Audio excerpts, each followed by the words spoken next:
What's up, everybody? This is Lance. I am the host of the Health and Real Estate Podcast. And today's guest is Taylor DeBoer, and she is awesome. We are going to talk about a lot of juicy things. I met Taylor, I think about a year and a half ago at a raw food meetup here in Santa Monica. And I started following her on Instagram, and she just has the best content. So I can't wait to dive into a lot of that. But first, let's just start. Tell the people a little bit about yourself, and then if we kind of want to start with your health journey. Yeah, for sure. So, I am a holistic nutritionist. I eat mostly a fruit diet. My diet's like 80 to 90% fruit. I'm super into fitness, love fitness, like weight training, running, you name it. I'm very, very active. Um, and yeah, that's pretty much about me. I have two dogs. I love my dogs. Um, Yes, and yeah. And Nash, then and what's the other one? Harden. Nash and Harden. That's right. Nash All and over her Harden. Instagram. Those are her fur Oh, babies. they are my fur babies. Yes, I am definitely a stereotypical millennial in that sense. Like my dogs are my kids. So Mhm. yeah. But as far as like my health story, gosh, like I mean that's ultimately like what got me into doing what I'm doing now. I mean, and I ultimately I wanted to do something in the nutrition field career-wise because I struggled with an eating disorder in high school and part of college. My dad died when I was 14, almost 15. I was about to be a freshman in high school. Oh, And it was super sudden. It was a plane crash, so like I mean, oh, no, you can never prepare for the death of a parent no matter what, but it's not like he had cancer and we were like, "Oh my gosh, like what's going to happen?" Like it right. was just one day he wasn't there anymore. And I ended up really kind of trying to take control of my life by controlling what I was eating, and that kind of meant controlling by not eating. And Mhm. I also got simultaneously really into running at the same time, and I would run 10 miles a day while hardly eating anything. I was probably eating 500 calories, if that, a day. It was very unhealthy. I you know, don't know how I survived. I mean, I was never formally diagnosed with anorexia. That's something that like some people are like, oh, like if you were diagnosed, then you're forever kind of like dealing with that. But no, I was never really diagnosed. But if I look back, I'm like, I would have been diagnosed. Like there was so much going on in my family. My mom was, she was aware that like I wasn't eating, but I don't think like, we were all going through so much. So but I definitely was restricting, and I did that a lot through college. And then I read this book called Unprocessed by Megan Kimball. Mm. And she, for an entire year, eats unprocessed. Like if she wants to have something, she has to make it from scratch. If she wants bread, she has to make it from scratch. And she, if she wants eggs or meat, she tries to go to farms and get it like locally. Like it's not like it's like a vegan book, but it really opened my eyes to how heavily processed a lot of the things that we do eat are. And I started to make this connection in my brain of like, wow, well, nourishment is important and what we eat's really important. And so then I started reading other books about nutrition, and I really kind of found my passion. And I and decided I was a junior in college at this point, and I thought, well, I'm almost done with my undergrad. I might as well just finish out. No sense changing majors. I look back and I'm like, I should have just changed majors and like taken a few extra years to finish. Like, what would have been the big deal? But I was kind of had it in my mind I was going to finish in four. And so then after college, I was like, let me figure out how I could get into the nutrition space. So I did like the IIN program to see if I was really actually interested in doing something like that.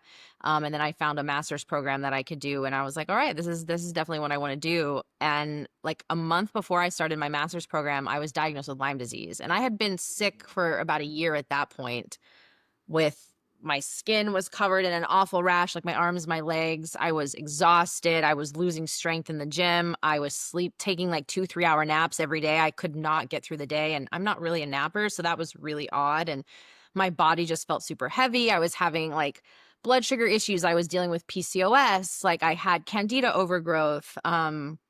Raynaud syndrome, like you name it, I had it. I had all these problems going on, and no one really understood, is there a root cause of all of it? Is everything was like, is it all independent of each other? But obviously, like we know the body works together. And so like if something's out of balance, then everything's gonna start to become an issue.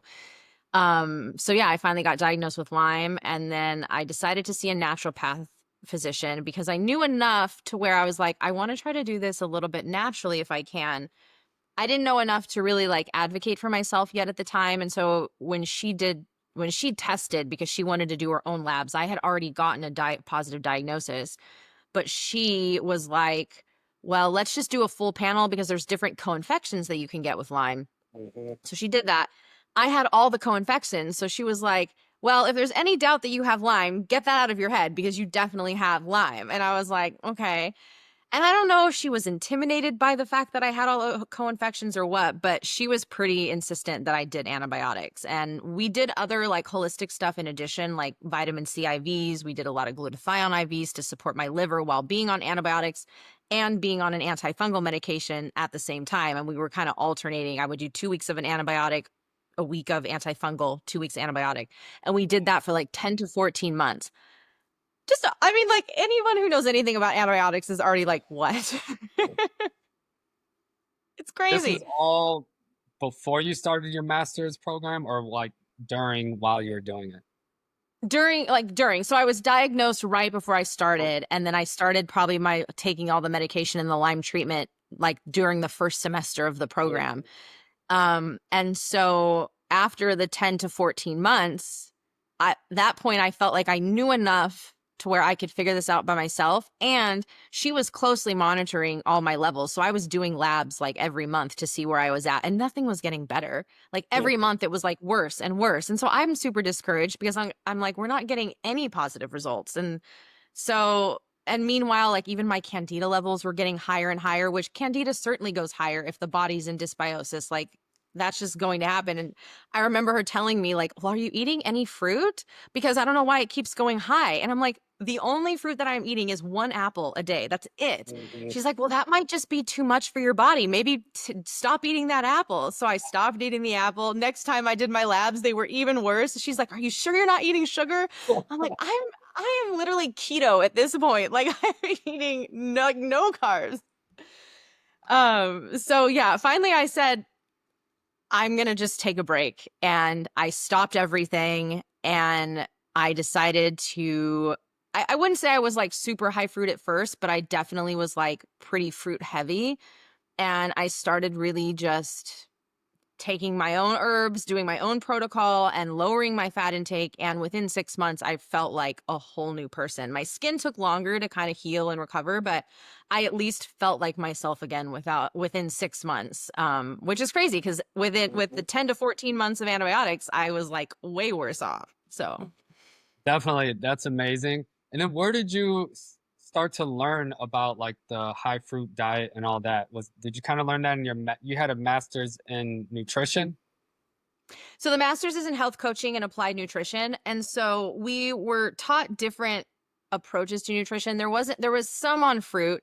And when was like, the first thing was I had to write a paper. I forget what the topic was, but I stumbled across this study that was talking about how protein and fat are actually more problematic for candida than fruit is because they actually create an imbalance of gut bacteria, which actually then allows candida to thrive. Fruit doesn't create an imbalance in the gut, and therefore it actually keeps candida in check. And so I was like, that's really interesting. And so I thought, well, if that's the case and I have candida, do I need to be eating more fruit? And so then I kind of just started Googling like fruit for autoimmune, fruit for Lyme. And I stumbled across Dr. Morse. And then at that point, it was like, then I found Graham and yeah, I kind of So you stumbled kind of across. you stumbled across it all like self-discovery. It really wasn't taught in your master's program. Okay, because I didn't think No, they would but there really was teach that in traditional school or master's program. no. And even though it was a little bit more holistic based, like I do appreciate that about the program, it still wasn't like super with it with like the fruit stuff. So I kind of pushed that. And so anytime we had to write something or an assignment where we got the freedom to pick the topic and do our own thing, I was trying to make it about fruit. So then it was pushing me to do a little more research, which was exciting. So I kind of got to make it my own a little bit. Awesome. So how long have you been on kind of like a high fruit-based diet? 7 years now, about almost 7 7 years. years. Yeah. Awesome. Yeah, and what are some of like the most common misconceptions you hear about a high fruit diet? I think the biggest one is you're gonna get diabetes. Like that's like the biggest one. How are you not diabetic? It's the Your fruit blood and sugar, sugars, right? That's what everyone brings up. yeah, so it's gonna just ruin your blood sugar. And obviously, fruit alone is not a problem when it comes to blood sugar. Like if you're eating fruit by itself, like the proper process of our body is our blood sugar would spike. We would have insulin. Insulin would then drive the glucose from the fruit, the sugar, into our cells, and then it would come back down. That's what you want. In the same way that you're going to go out for a run, your heart rate's going to spike, and then you're going to finish that run, and your heart rate's going to come back down to normal. Is it a bad thing that your heart rate spiked? No, it's not. It was responding to something that you were doing. So blood sugar spikes aren't inherently bad, but people somehow think that they are, and so it's like you don't want to spike your blood sugar, and like, but your body's designed to do that. You just don't want it to stay elevated. If it's staying elevated, then there is a problem, and that's usually never the fruit's fault. It's usually the fat's fault or something else going on in your diet. So that's the first biggest one, and I think the next biggest one that it's kind of I think being rectified a little bit more now, but I still see it is that fruit causes weight gain, Mhm. and it obviously doesn't. Definitely. Yeah, those are and I'm not super into fruit like you are. I'm slowly getting there. The Okay. more I eat, the better I feel. But a lot of the things, the misconceptions I would hear is same with the sugar and then the carbs. Everyone talks about the sugar and carbs. And then what is the difference? Because a lot of people categorize sugar as just like I'm sorry, fruit with just like artificial sugar. They say, oh, it's just, the fruit and sugars same as artificial or processed sugar. So can you kind Yeah. of go into that a little bit? Yeah, absolutely. So obviously, fruit is grown in nature. It grows on a tree or on a bush or on a vine, and it is perfectly packaged. Like the fact that we somehow group the sugar in fruit with processed sugar is just beyond me because what did we do to the fruit that makes the sugar bad? It's nothing. It's just the sun is doing it. The sun is growing it and it's growing, it contains all these nutrients. And the fruit is also so much more than the sugar that it contains. It's very complex. And fruit really doesn't even contain that much natural sugar as we think it does. All fruits are at least 50% water. Most of them are much, much more than that. I think even bananas, which we wouldn't think are very high in water, are 76% water. So that's still a lot of Mhm. water. So we're not dealing with that much natural sugar anyways. But it gets lumped together. It gets lumped together because again, our blood sugar will spike when we eat it. Yes, because there is natural sugar present. But you're getting anti-inflammatory properties with it. You're getting antioxidants, phytonutrients, fiber, electrolytes. Like there's so much to it with the sugar. And even then, like humans, we run on sugar. We're glucose machines. Every cell in our body needs sugar to thrive. Our brain runs on sugar. A lot of people are like, oh, it runs on fat. It really runs on sugar. And we need to be getting sugar from somewhere. And no, you don't want to get it from processed sources. You want to get it from fruit. And if you were to cut all sugar out of your diet, you're going to feel like shit. So, Mhm. Definitely. Yeah, and yeah. also what I'm just starting to learn about is, there's a big everyone's pushing, like protein, like got to get, all your protein in, but I'm starting to learn it's not necessarily protein, but it's the amino acids that are important.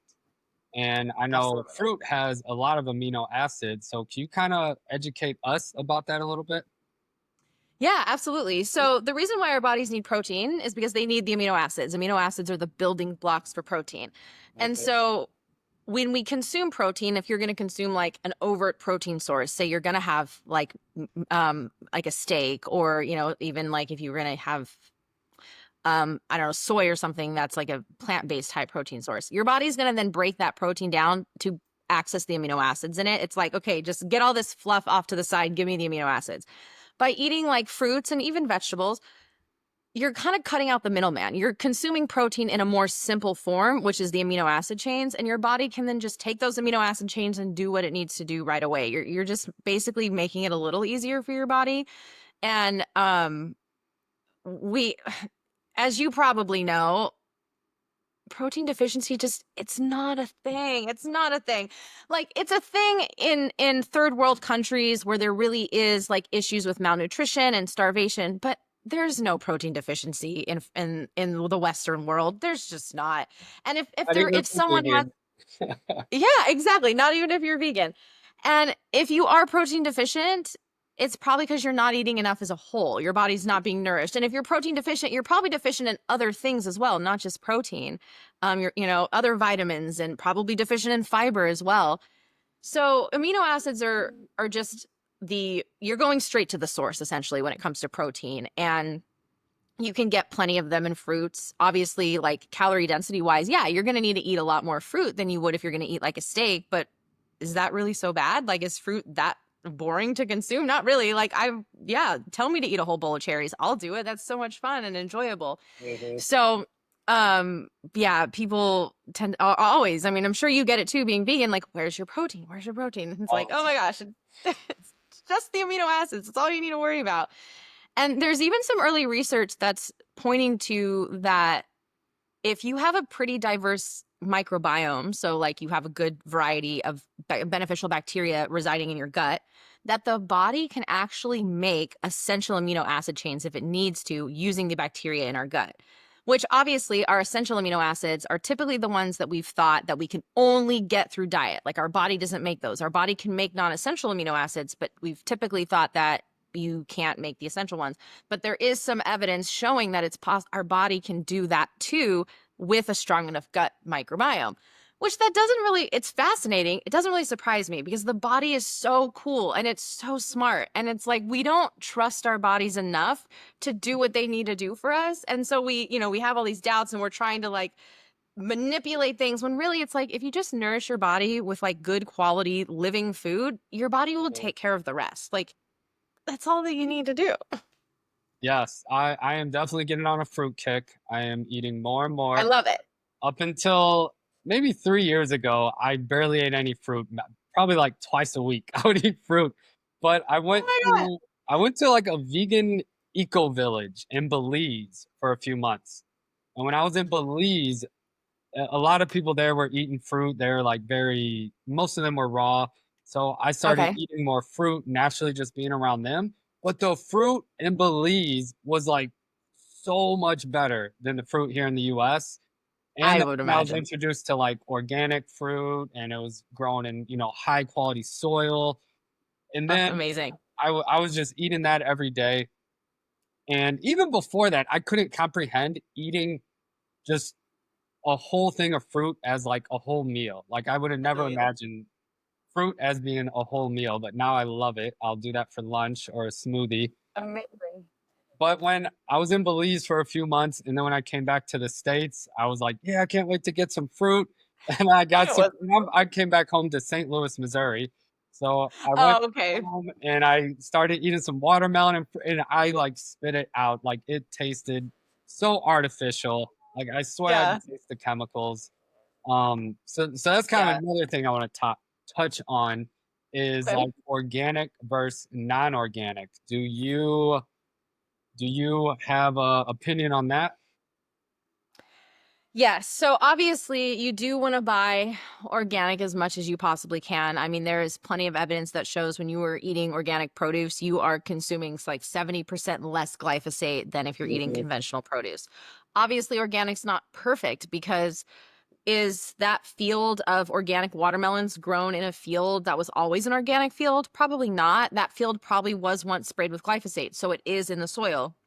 Also, if the like field next door is being sprayed with glyphosate, it drifts. I mean, there's a breeze and some of it might end up on the organic crop. So it's not to say that organic crops aren't perfect. And I know they spray something on organic crops as well, like a couple times a week or a month. I forget what it is exactly, but it's still not glyphosate. It's still different. Um, you still want to wash your organic produce, but it's still better than conventional.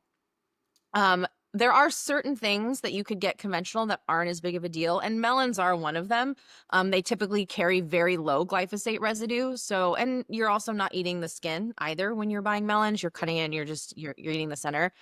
And my rule of thumb is if I'm going to be eating a fruit or a vegetable in its entirety, like the skin and all, so strawberries, grapes, cherries, apples, peaches, I will not buy it conventional. I will only buy organic.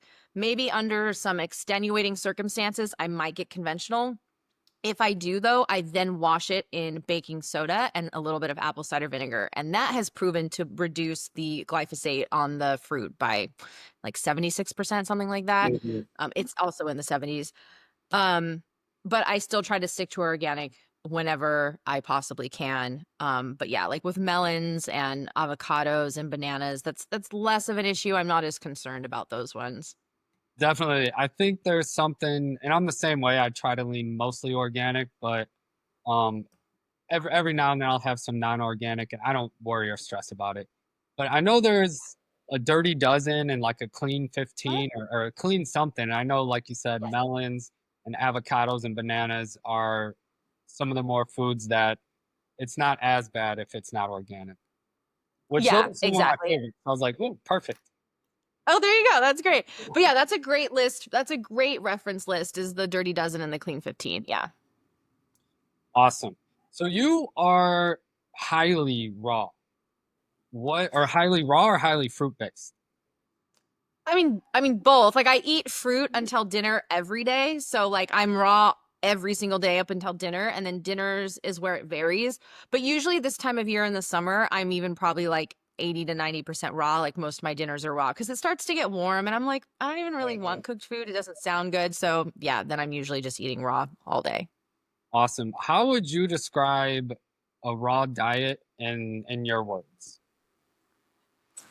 In my words, I would say a raw diet is literally like consuming sunlight. Like and Mm. obviously if you know anything about biophotons, you know that a lot of raw living foods are very high in biophotons, which essentially is sunlight, is what it is.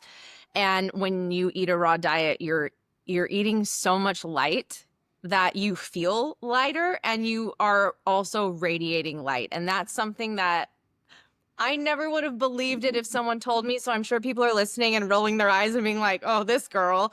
But I'm serious. Like when you start to go down the path, like you start to see it. And I even see it like again, like I don't eat a ton of cooked meals this time of year, but sometimes I do. Like I made myself some rice over the weekend and I add like a ton of cilantro and green onions and I add an avocado.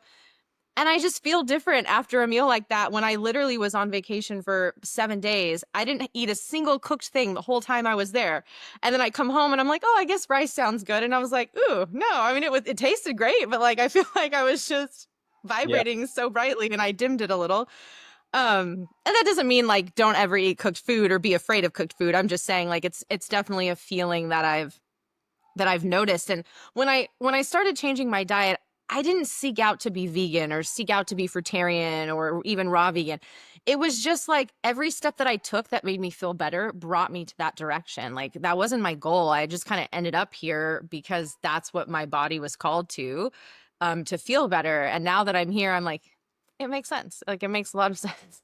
definitely. And I had a similar kind of transition. Like I never wanted to be like raw till dinner or anything like that. I went vegan because, for the animals, I didn't even learn about the health aspect till later. And Okay. my first like 5 years of being vegan, I was a proud self-proclaimed junk food vegan. I ate all the Okay. Dirty vegan. I ate the Beyond Burgers, Impossible Burgers. I would go to Taco Bell and eat the bean burritos, like highly, highly processed, all Oh the my meat goodness. alternatives. But then I noticed Yeah. like the cleaner I did eat, like over the years, you could just feel it. And then when you would go back and eat those processed things, you're just like your body is like rejecting it. You're like, oh, why? Like, why am I doing this to myself? It's maybe 5, 10 minutes of some taste pleasure, but then it's hours and hours of just feeling like crap, just zaps your energy, unproductive. So over the 100%. years, I've been getting way, way cleaner, and now I stay away from. I try to stay away from the processed stuff, but like once a month I'll get a Beyond Burger. Um, Yeah. and I try to be raw till 4. I'm not super strict with it. And every time for lunch, like if I do eat a cooked meal, I always regret it because afterwards it just drains my energy. I'm like, oh, Yep. like I don't feel like 100%. I'm like, why did I do that? I knew this was gonna happen. But like some of the food, like cooked food or processed food, like it's literally addicting. So, but it's And getting better it's designed to be addictive though. now. So it's not really your fault. Yes, but it is the cravings are being less and less for the Awesome. addicting processed stuff and Yeah. more for the actual fruit. Like I love fruit now. I used to never crave it. It's literally nature's candy. I love it. Yes. Totally. Yeah. That's awesome. That's really cool that you're able to see that change too. Yes. I can Yeah. totally feel it. And I'm inching ever so slowly to like just more and more fruit based and raw. Yay. I And love it. it's still but for dinner I eat a giant whole food plant-based cooked meal. Like just Okay. Yeah. but it's all mostly organic and whole Amazing. foods. But Yeah. that is when I literally just devour food. And I know it and I go in a food coma, but it's usually like 7 at night. I'm like I'm Okay. relaxing anyways. I got all the stuff done. So it works for me. Yeah. Well, and that's why too, like saving your cooked food or your cooked meal for dinner is usually ideal because it does typically make you feel a little sluggish after. And so that's why it's fine because it's fine if you feel sluggish after dinner because it's usually the end of your day. You're going to be going to Mhm. bed. But who wants to feel sluggish after breakfast? Who wants to feel sluggish after lunch? Like you still got stuff you got to do. Yes, exactly. Exactly. Awesome. So yeah, fruit-based diet. I'm loving it. Amazing. What are some of your favorite fruits? Oh gosh. This is such a tough question because I do love so many fruits. And if you ask me this question, like what we're in July now. So if you ask me this question in July, my answer will probably be different if you ask me in October or December or February because what is available does change. Um, I would have to say, like, as far as overall, like my overall top fruits, like maybe top 5, would be dragon fruits, not in this order because I actually really don't know, but the top 5 would be like dragon fruits, pomegranate seeds, jackfruit, passion fruit, and probably watermelon. And yeah, those would be my top 5. But like right now, like with summer, what I'm really like been just going to town on is watermelon. Watermelon's in Yep. season. Um, and then melons, just melons in general, like honeydew, like golden dew melons, like all the different melon varieties. They're like so good right now. So that's kind of been my obsession currently. Also mangoes. Mangoes are in season right now and they're pretty Yes, good. I love mangoes. Mangoes and pineapple are probably some of my favorite. Yeah, I know I have my pineapple juice. Oh, Um, love it. yeah. So yeah, so it does depend, but that's like my probably my top 5 overall. Again, sometimes I might swap a couple out depending how I'm feeling, but yeah, that's pretty solid top 5. Awesome. So we're both LA based. So where do you get your fruit in LA? Where's a So a couple few good different Yeah, so a few different places. What I do get every week is I have a CSA box delivered to me. So CSA stands for Community Supported Agriculture. And so it's like a subscription program and I'm subscribed. So every week I get a box or a couple boxes, but and it's all local produce. And so you pick the box that you want and it comes with like certain things and then you're allowed to customize the box so you can add extra stuff. So every week I'm always adding stuff because I try to get as much as I can from them because it's all organic and it is all local. So I know that it's like coming from awesome. like local farms. So that's my number one go-to plus cuz they have what's in season, so it's everything obviously in season locally. And then I will go to Sprouts. Like it's funny, I have certain stores that I get certain things from. So like Sprouts, I like to get papayas from there. I like to get seeded watermelons from there. Also I'll get like mangoes from there sometimes. Do they always have seeded Bristol watermelons? Because I feel like seeded watermelons are like the hardest to find. Yeah, they really only have them during watermelon season. So like this time of year is when they do have them. I think you can get, I've seen them at Ralph's as well, seeded watermelons, but I just usually go to I go to Sprouts because they have usually a good selection of papayas, and those are pretty good right now. So that's what I get from Sprouts. Bristol Farms and Gelson's have the Honey Glow pineapples. I don't know if you've seen those ones. Mm-mm. Um, but they're a little bit different than just all the regular pineapples. The Honey Glow ones are more yellow and they taste so much better. They're so much more ripe. So I get my pineapples from there. So it's like, I mean, sometimes I'll pick up other things if I'm there, but like specifically, I go there for pineapple and then it's like, Mhm. okay, I'll grab these things. Bristol Farms also has, usually at the end of July, they have orange dew melons, which are orange honeydews. And those actually, that might be my favorite variety of melon. It is hands down the best melon. If you get a really good, perfectly ripe one, it tastes a little bit like vanilla, like icing, like vanilla frosting on a cake. So good. Just, I think I had one really good one last summer, and I think one really good one the summer before. And I think about that sometimes. Like it'll be like middle of November, and I'm like, man, that melon was just so good. Like Mm. just yeah, life changing, truly. Um, and then Erewhon, I will get some produce from Erewhon. I'm very basic in that sense, being in here in LA. Like they also have such a great selection of organic produce. Like like the cherries from there are the best. Like I pretty much only get my cherries from Erewhon. Um, yeah, they're a great spot for good organic produce as well. Perfect. Love it. I think that's enough juicy fruit talk for now. Great. Um, I wanted to touch on to the sun because I know Yay. recently you've been reading a lot of books about the sun, and because there's a lot of also misconceptions about the sun. I feel like there's Yes. saying it's super dangerous, and I mean it can be if you overdo it.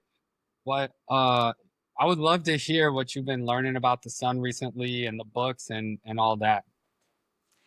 Yeah, absolutely. So, I will share the reason why I've been reading so much about the sun. I mean, I've known a lot about the sun, and I've known a lot that the sun is not dangerous in the way that we think it is, and that we've created this irrational fear of the sun and lathering on sunscreen. Like I've known that for a few years, and so I've really wanted to. I'm in the process of actually creating a course called the Sunshine Diet, and it's going to be all about nourishing your body with sunlight through foods and through like actually being in the sun. And there's going to be a whole spiritual part of it as well, because like historically when you look at a lot of ancient cultures, they worshipped the sun, and there was like good reason for that. And so and like as I've kind of gone through this whole journey being in the sun more, I have really found a little bit of a spiritual awakening in that, which has been really cool. Um, and I'll revisit that in a second. But basically, the sun is a life force. I mean, without the sun, we would all die. Plants would die. Animals would die. We wouldn't have life if we didn't have the sun. And Mhm. light is at the center or the start of, well, the center and the start of all life. If you go back to the creation of life, like the even just our universe, I mean it started with light. Like there's like the big bang, and even at the moment of conception, when a human is conceived, when the sperm fertilizes the egg, there's a flash of light. It has to do with like this zinc chemical reaction, but there is a flash of light that actually occurs at the moment of conception, which is so fascinating. So even with the start of human life, there's light that occurs. You plant a seed in the ground, the seed is looking for the light, which then causes it to grow because it's searching for the light. And when you start to think about it like that, how light is at the center of everything, every, life, it's truly, truly fascinating. And so, how could the sun, being that it is what is providing life for all of us here on Earth, how could it really be toxic and dangerous? Like, that doesn't make logical sense when you start to think about it. And humans have lived on the planet for thousands of years and we're still alive. So, clearly, the sun can't be like totally killing humans. Like, what's going on? And so, I've always loved summer. I've always spent a ton of time in the sun growing up, and summer I would be living in a swimming pool, and I never really, I never got sunburned. I mean, growing up my mom put sunscreen on me all the time. But in my nutritional journey, it was like, okay, well, sunscreens are toxic. A lot of these sunscreens, the chemicals in them cause skin cancer at much higher rates than the sun does. And if you look when they introduced sunscreen and started pushing sunscreen, that's when skin cancer rates took off. Prior to that, skin cancer wasn't really a major thing. So if people were always spending time in the sun without protection and weren't really getting skin cancer, and then all of a sudden we introduce sunscreen and now skin cancer is like rampant, then is it really the sun? And then and also like the thought of chemicals being on your skin and literally being in the hot sun and then baking onto your skin, like that can't be healthy, like at all. Like no. And I had someone comment and say something like, because people, of course, then want to say, well, if you're going to spend all this time in the sun without sunscreen, like your skin is just going to age poorly. And of course, like the sun does damage the skin to an extent. And like I'm a big proponent of protect your face, at least wear sunscreen on your face, at least wear a hat, because the skin on our face is thinner than the rest of our body. And, you do want at least 30% of your body, of your skin exposed to the sun every day for at least like 30 minutes. So by protecting your face, you're not really ruining anything there. But with like the skin and aging, I can't speak on it fully in depth because I have only noted it down and I have so many facts going through my head, so I can't keep it all straight. But when we're in the sun and our skin gets darker, that's because our skin is producing more melanin to darken the skin. And that's actually a good thing. You want that. And there's actually evidence to support that that actually is anti-aging in the long run. Also, the sun supports the mitochondria, the health of the mitochondria, which also helps slow aging. So I think the way we think about the sun and aging as well is very skewed, because I think if you were to look back in the 1930s, 40s, before there was even sunscreen, I don't think people probably looked old from being in the sun. And how many people were really protecting their faces from the sun religiously? Probably not much. And I don't think that they were aging super poorly from sun exposure. And even if you look at countries that are in tropical areas, people who live in tropical climates, whether it be in like, South America, Latin America, Southeast Asia, I don't think that their elderly population looks like they've aged poorly. If anything, I think people in the Western countries look like they've aged poorly. And obviously that's not necessarily from only sunscreen. There's a lot of other factors like nutritionally, sure. But I don't think that we need to be worried about the sun when it comes to aging. And I actually would argue, I don't know how much evidence there is to support this because I haven't quite gotten there yet, but it's something I'm looking into. But I would argue that wearing sunscreen in the sun is actually going to age your skin way worse than not wearing sunscreen in the sun. Because how could something so natural like the sun touching your skin, which is also natural, how could that really be that problematic and create, intense aging? I would think that the chemical reaction with the sunscreen on your skin is really what's going to cause the aging and the leathery skin that people always talk about. Because I had one person tell me, well, look at all the people aging in California and Florida who spend all the time in the sun. And I said, well, I guarantee you they're wearing sunscreen because they're not living in like tropical areas and we're so brainwashed to put sunscreen on. So I don't think it's like the sun alone that's causing that. I think it's the sun coupled with sunscreen use. Definitely. I pretty on board with all of this. If you would have told me all this like maybe 3, 4 years ago, I would have thought you were crazy. But now I'm on board with it. And also, I've had like personal experience with it because I've always been fair skinned. And Okay. growing up, if I was in the sun too long, like I love being outside. And if I was in the sun for too long, I would get pretty bad sunburns. Okay. But as I was growing up, uh, and as I cleaned my diet up, I learned that I wouldn't get sunburned as much. So whenever I started eating cleaner, eating less processed foods, eating more fruit, uh, I noticed I wouldn't burn as easily. And also I would start to like, uh, slowly get, I guess, like a base tan or whatever. So that Yes. would help. The more I'm in the sun in moderation, helps. And then like if I'm in the sun for like the prime of the day when the sun's at its hottest, if I'm in for more than an hour, hour and a half, then I'll put sunscreen on because I'll burn, or I'll just put Yeah.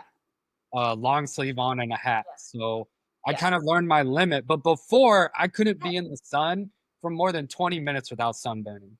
And this Crazy past stuff. weekend, I was actually in the sun for a total of 3 hours. It was like an hour in the morning, an hour at the gym. I go to Gold's in Venice, worked outside, Okay. and then I did an Nice. hour uh, walk on the beach afterwards. And I was red, but not really bad. Went to bed, woke up the next day, and it was like bronzer. So I don't really tan, I just get less pale.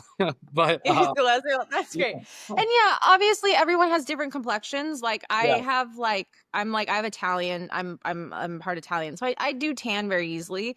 But yeah, like you said, you can totally adjust your tolerance to the sun based on your nutrition. The more inflammatory foods you're eating, the more seed oils you're eating, the more alcohol you're drinking, depending how overburdened your liver is, how your lymph system is, all of that will make you more susceptible to being sunburned when you are in the sun and turning red quicker when you're in the sun.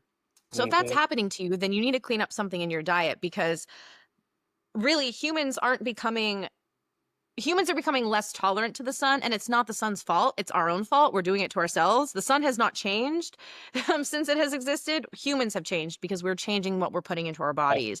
And if we can clean that up and eat foods that actually protect our skin, like fruits, which are great internal sunscreen, then you're going to be able to start tolerating the sun more. And also, yeah, if you're new to sun exposure, don't go out in the sun yeah. in the peak afternoon. Like, you're going to get Slowly burned. build up a tolerance. Slowly build up and start with morning sunlight. Go in the sun in the morning time and build up your tolerance. It is like anything, you have to work towards it. And usually, like, I pretty much try to like sunbathe like throughout the whole year. If I have time, I'll like sit outside in the sun. Even if it's cold in LA, I try to lay in the sun. But usually when it gets to be spring, summer again, and the sun does get stronger because we're closer to the sun in the spring, summer months, that there's usually one day where my skin gets a tiny red, because it's like, oh, okay, I laid out here just as long as I have been, but I can tell the sun's a little stronger. And then that happens usually one day and it's fine, but it's never an actual sunburn.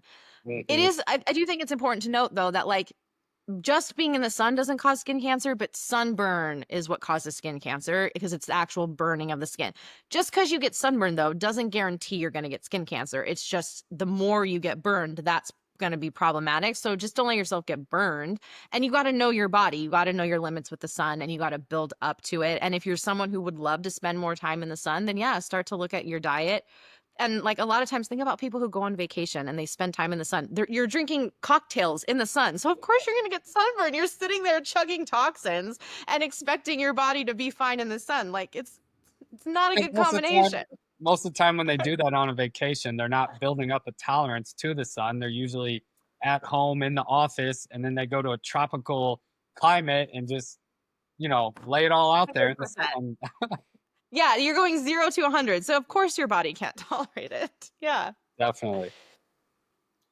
Yeah. Yes. The sun is my friend. I used to be scared of the sun, but now I love the sun, and I know my limit. So everyone, Good. we all have different limits, but you can Of build course. yourself up to it, and your nutrition plays a big part in it.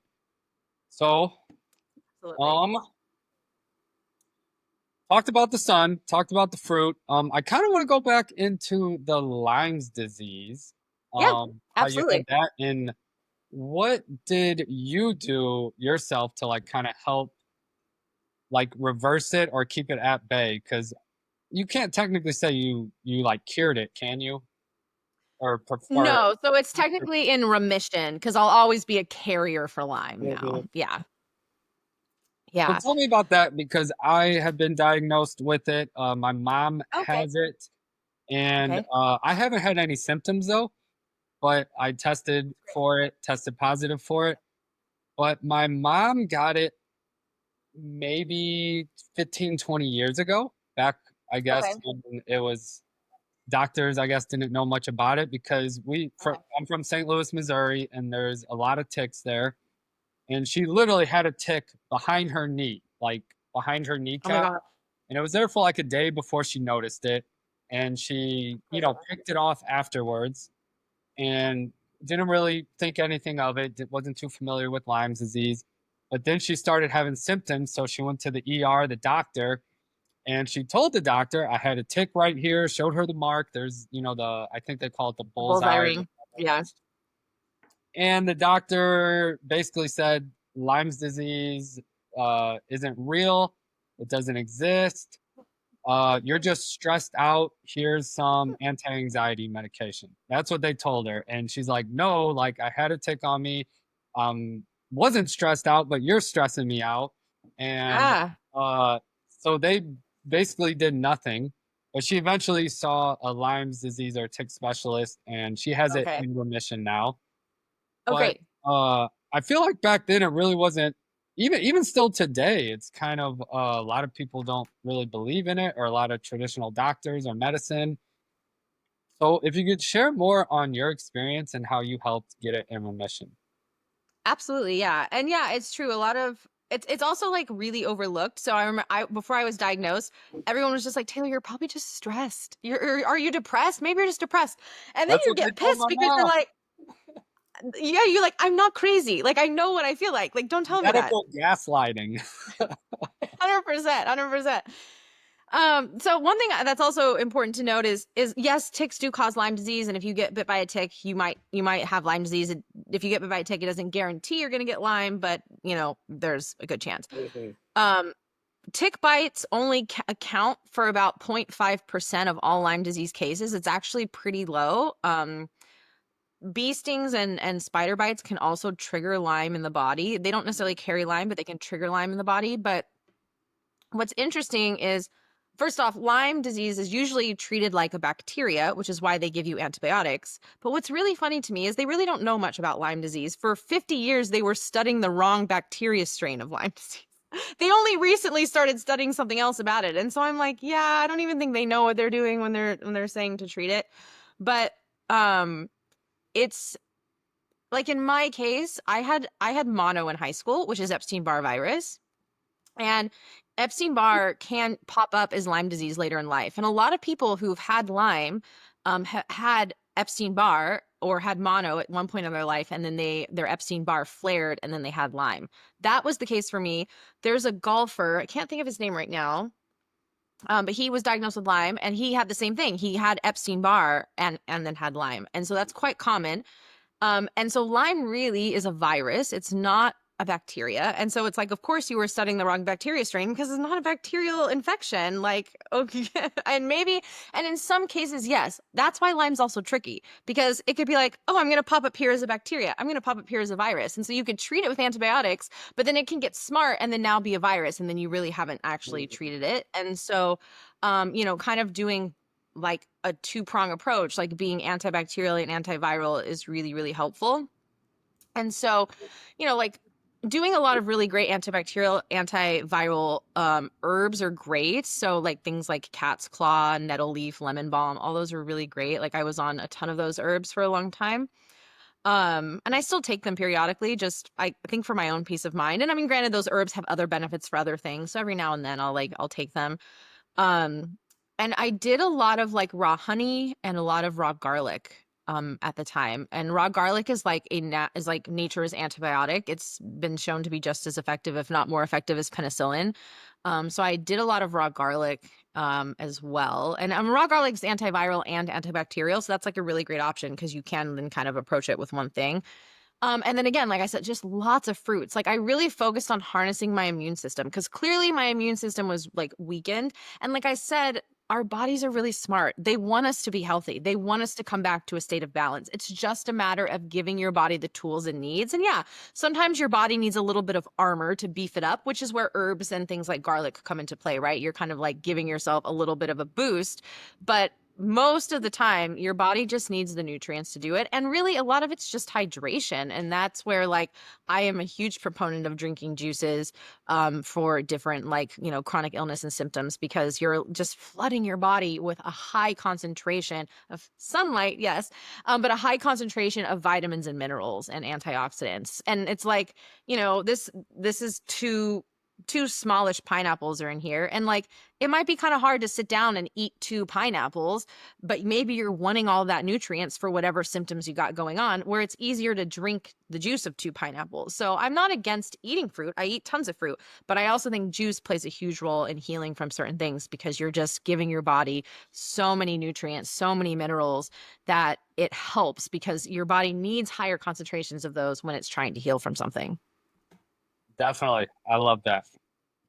Well, awesome. So now I would kind of want to talk about your coaching program. So Yeah. what do you offer? And then if you kind of maybe want to share a client success story or anything like that. Yeah, absolutely. So I do primarily one-on-one coaching. And so usually I work with people for 3 months. That's like I have like a 90-day program.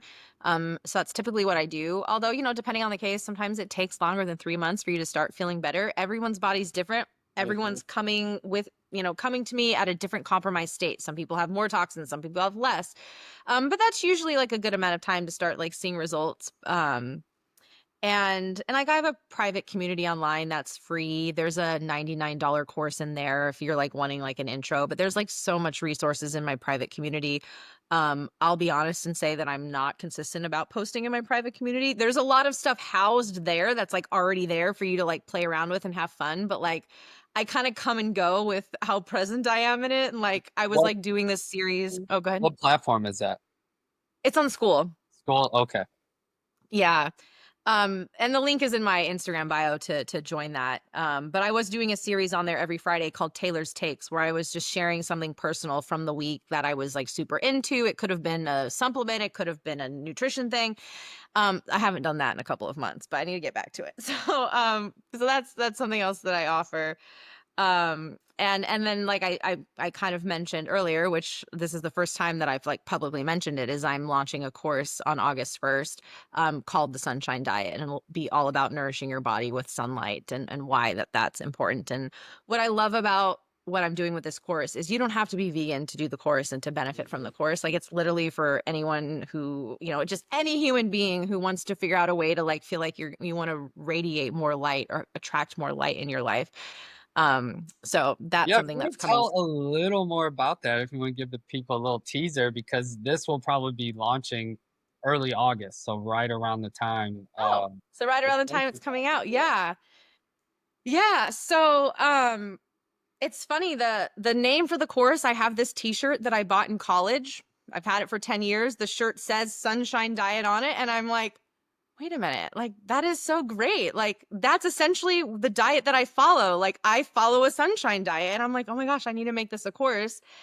And so yeah, so the course is going to have like everything you need to know about being in the sun, about safe sun exposure, harnessing internal sunscreen, like a lot of myths about the sun, like things that we are told at the dermatologist. So I'm addressing a lot of that. And then I'm, talking about biophotons, which are the light in fruits and vegetables, and why that's important to nourish your body with foods like that. And then there's going to be a whole spiritual part of it in the course, which I kind of touched on when we talked about the sun. But something that I noticed for myself, the more time I spent in the sun, it became a little bit like it became a little bit like church, which also sounds really weird. I'm also someone who is, I am somewhat religious. Like I grew up Catholic, and I do go to like Saturday mass, 5 o'clock mass on Saturdays, most Saturdays. But it's funny because I wasn't really going to mass really at all. And then the more time I spent in the sun last year, and specifically what it was, which is going to sound weird, but like I do have a backyard, and I'm able to lay out naked. And no, well, some of my neighbors can see me, but I'm just ignoring the fact that they can. But I used to just lay out like topless to at least just like, okay, like let's not have tan lines. And then I started learning about like yoni sunning, and like obviously for men, like there's perineum sunning. And I'm like, why don't I just do that? Because I can. And so I started doing that. And I don't know, I just felt like I became a little bit more in touch with the sun in a different way. And then it was like one day I was like, oh, I should start going to church again. And so there was this whole spiritual thing that happened in me that I was like, this is really cool. And I really want to share this and talk about this. So there's going to be a whole spiritual part of the course as well, which I find really fascinating and really, really grounding, because it really is like a whole other layer to health that I don't talk about a whole lot, because I'm usually very factual and scientific based. So this is something that's like really different for me that I'm offering. Awesome. I'm excited to see that, and I could put it in the show notes once this is published. So super excited for that.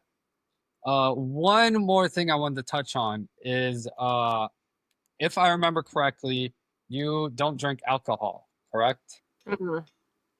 And I do not. have you always not drank alcohol, or when did you stop? So yeah, I used to drink alcohol. I used to very much enjoy alcohol and I would indulge. I stopped drinking alcohol in like 2021. I did Me drink too. during COVID. And I mean, even since 2021, like I would maybe have a drink like once or twice a year. And that's still kind of the case now. I might have like a drink in the summer or something. Although like I'm really at this point where it's not even worth it anymore. Like I don't even want it. But I used to like if normally when I would go to Mexico with my family, like I would have a margarita with my mom. Like this year I didn't. It was the first year I didn't because I didn't even want it. What I did do is I brought Kava nectar with me. Yep. And are you familiar with Kava nectar? Yeah. I go to Kavahana every now and like once a month. Love Kava. It's my favorite spot in LA. And so I this year I'm like, oh, I'll just bring my Kava nectar with me. And so I was making drinks with the Kava nectar. Like I made myself like a pina colada and it was great. So I really didn't miss alcohol. And as do you feel the effects of Kava usually when you have it? Like, have you Yeah, had it it's enough very to where, subtle, but yes. Yes. okay. It's I mean, it's subtle. The more I've had it though, it's not quite as subtle for me. Like I literally am like, wow, it does feel like I've had a Well, they cocktail, but say like it's a you don't. reverse tolerance. Yes. So yeah, the more you have it, like that's what I would say. Try to have it more if you can. Like I've purchased the powder, so like sometimes I'll just make it for myself and what I do when I'm at home, I mix it with coconut water and maple syrup. It's such a good combination. Like I told someone that I know that works there. I'm like, you have to, and I know Hannah. She's been on my podcast. I'm like, you guys need to offer maple syrup and coconut water as one of the drink options because it sweetens it up so much that if you are unsure about the taste of kava, you literally will love it if you have it with this combination. So that's how I make it at home. But now when I have it, I feel like I've had a drink, like the way that I would feel having a drink is the way I feel now after having kava. But it's for those of you that don't know, it's not like you're inhibited. So like you can still go drive your car or do things. Like it's the way Hannah put it on my podcast is she's like, it's all the things that alcohol wishes it could be because there's no downside to it. So there's like nothing bad happening in your body and you're not like you don't wake up hungover and so now that kava's like I've discovered kava, I really have less of a desire to drink. And again, not that I really had much of one, but now it's like I don't even want to have one margarita. Like it's like I'll just make myself a kava drink and I'll sit here and drink it while you have your cocktail. Definitely. Yeah, I love kava. It is a really great alcohol alternative. I also Yeah. quit drinking alcohol in 2021. So it's been about 4 years. And I love kava. It gives you a slight buzz. And how I heard it described is it acts as a social lubricant. So you're a little more social and loose. But at the same time, it physically relaxes your body. So like physically you're relaxed if you had any like aches or pains or you were sore, that's gone. But then socially you're just like a little more lively. So I love it. Absolutely. Highly recommend people check out Kava. That's with a Kava. And if you're local to Yeah. LA, go to Kavahana. It's right here in Santa Monica. Yeah. It is a great spot. The other thing that I will say about kava is like it may not seem like it because I'm obviously we're doing an interview and if you follow me on social media you might not think this, but I'm actually quite introverted and in social settings I could be very quiet and reserved. So when I have kava, I definitely don't feel as quiet. So it's like it is nice. Yes, I love it. I'm probably gonna go there within a week or two. Amazing. Well, cool. I enjoyed this conversation so far. So if you want to tell the people best way they could get connected with you and also leave it in the show notes and then we can move on to the final two segments. Absolutely. Yeah. So you can follow me on Instagram. It's TD_nutrition. Or, if you want to email me directly to like set up a consultation or something, my email is tdnutritioncoaching@gmail.com. Or you could check out my website, which my website is fruitgirlfit.com. Ooh, girl fit. Awesome. Yeah. Perfect. Okay. So I always end the podcast with two segments. One, if you could just share one super simple health tip or hack or advice that someone could literally start implementing today or tomorrow.